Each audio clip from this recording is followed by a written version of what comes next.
All right, I've told you the various kinds of worldviews that are available. I've told you that when you do an internal critique of these worldviews, you're going to be looking for arbitrariness or inconsistency. You have that in mind?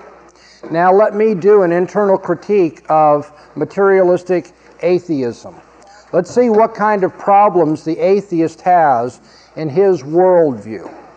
When we get done, I think you'll be rather surprised.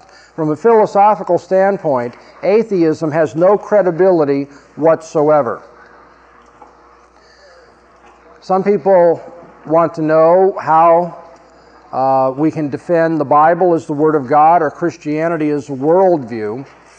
And Dr. Van Til used to put it this way, very simply put, our apologetic is that unless Christianity is true, you can't prove anything at all. The proof that Christianity is true is that without it, you can't prove anything at all. To put it in a real sophisticated way, the Christian worldview is the transcendental precondition of intelligibility. It is the precondition, what must be the case and assumed to be the case for anything in human experience to be intelligible. Okay, the easier way of remembering it is the proof of Christianity is that if it was not true, you couldn't prove anything at all. So the atheistic materialist comes along and says, well, Christianity is not true. There is no God. There is no soul. There is no afterlife. There's just this life. There's just matter. That's all there is. There is no spiritual reality. There's just the physical cosmos. No God, no soul, no afterlife. And that's what we're going to talk about for a few minutes. My answer to that is that if that were the case, you couldn't know that it was the case and you couldn't prove anything at all. The problem of induction might also be called the problem of causality or the uniformity of nature.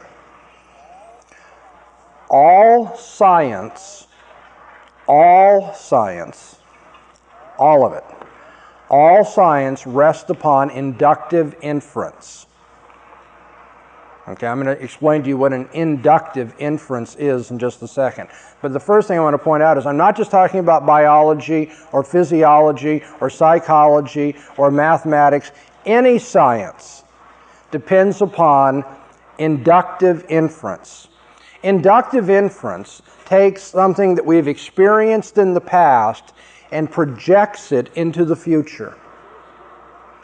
Here's a good example of inductive inference not performed in the science classroom. You get up in the middle of the night and are walking around in the dark and you stub your toe.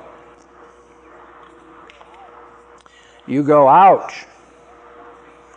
The next night when you get up to walk around in the middle of the night in the dark, you're careful not to stub your toe again.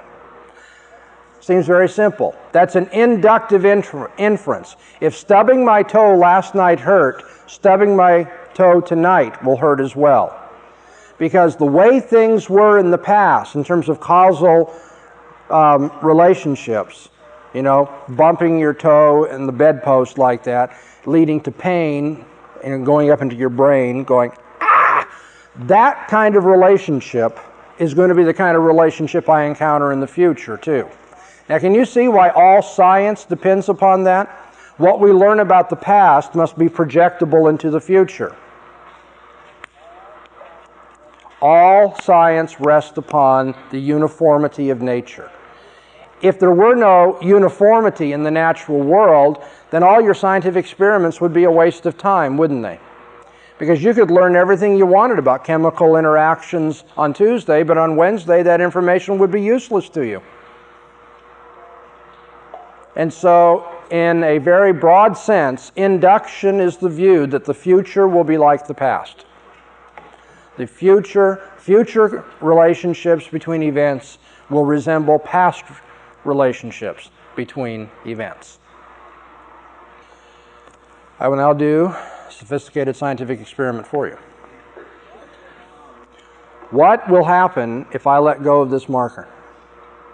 It will not In this room, under the present gravitational barometric conditions, what will happen to this marker? You have never ever seen this experiment done before. Do not try to generalize from apples that have fallen to the floor or silverware that you've knocked off the table. Don't try to generalize at all. You've never seen this experiment. What will happen when I let go of the marker? Do not rely upon past knowledge. What will happen to the marker? What? The good philosophers are saying we have no way of knowing if we can't rely on any past experience.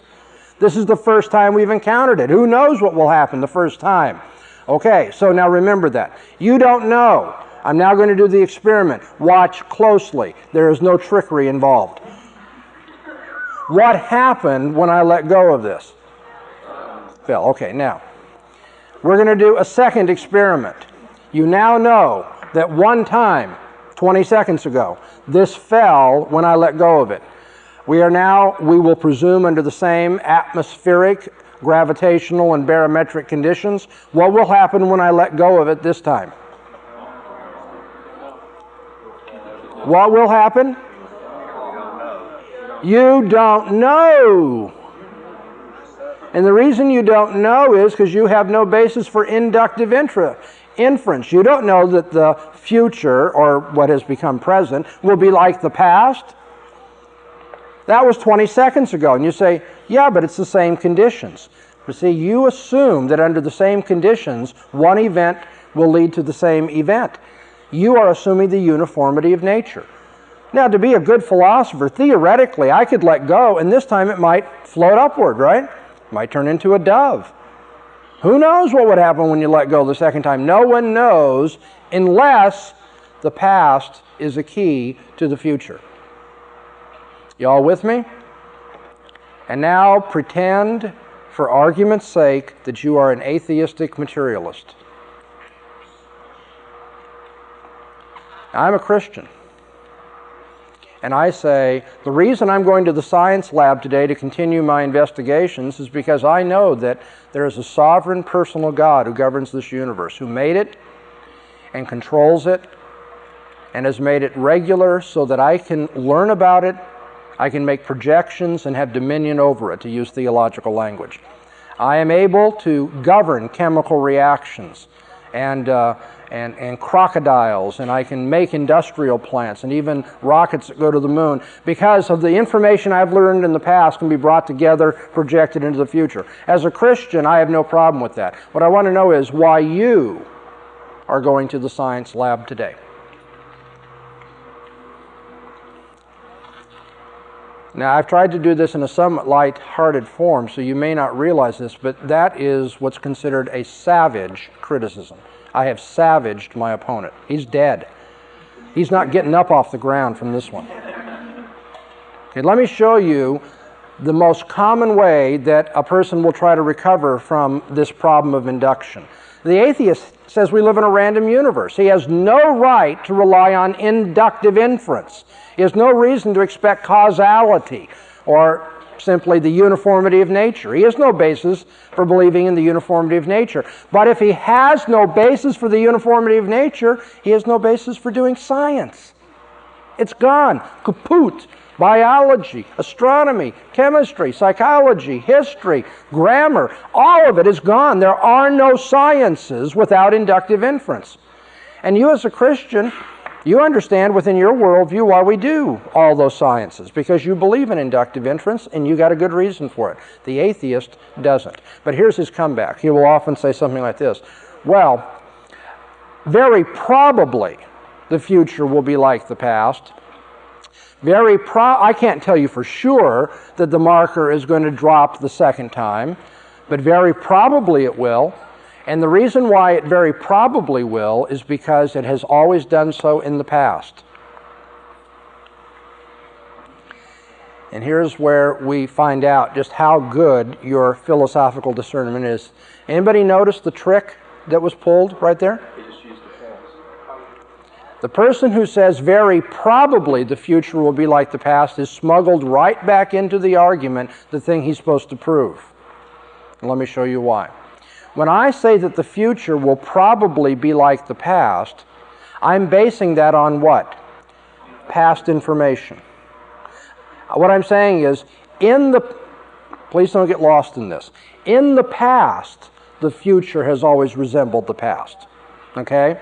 If I go back to T1, it turned out that at T3, things were like at T1. I'm now at T5, okay? So I say, between T1 and T3, between T3 and T4, T4 and T5, it's always been that way. So I assume that between T5 and T6 it will be as well. This looks like, then, a probabilistic argument.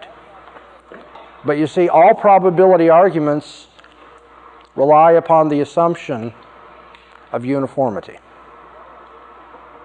If you don't assume that the future will be like the past, all the probabilities from the past are just wasted information. Because if we live in a random universe, all bets are off. When the person comes back, I hope that wasn't too complicated. Let me make it very simple. When the person says to you, probably the future will be like the past, you're going to say, well, you're just begging the question. Because that's the whole question. How do you know the future will be like the past? And they don't have even the first bit of probable reason for believing that unless the future is like the past. So it always comes back on itself. I'm sorry that so many Christians get bamboozled when it comes to that argument. It's such a strong one when they hear people say, well, okay, I don't know for sure, but very probably. No, you don't even know very probably unless there's uniformity in the world. If there's uniformity, you can make a good probabilistic argument. But uniformity is the very thing we're debating right now. So you can't import that as an assumption to prove what you are supposed to be proving. So what do we have here? We have two worldviews in conflict. And now the one worldview of atheism ridicules you for your Sunday school faith in Jesus and believing the Bible and all that. But you know, with that very simple understanding of the world, God made the world, He made me, He sent His Son to die for my sins, that very simple worldview, I can do some real powerful things. The whole history of science is based upon that assumption, that God controls the universe in a regular way and gives man the mental capability to have dominion over the world.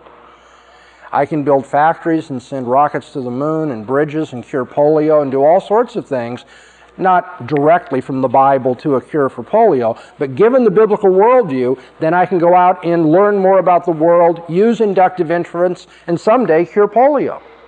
But given the atheist worldview, you can't even go to the lab the very first day. It doesn't make sense. Now you may be sitting there thinking,